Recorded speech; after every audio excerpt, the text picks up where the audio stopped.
কোন ছাগল পাগলের কাছ থেকে কোরআনের জন্য অনুমতি নিতে হয়েছে? আমি 5টা বছর আমি দেশে থাকতে পারিনি। হলি হাটজমের নাটক সাজিয়ে আমাকেও বের করেছে, পিস টিভিও ক্যান্সেল করেছে।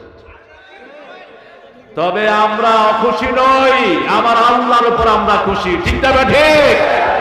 রাখে আল্লাহ, না রেখে ওনারে খেদায় নেন আল্লাহ, রাখবে কে? রাখবা।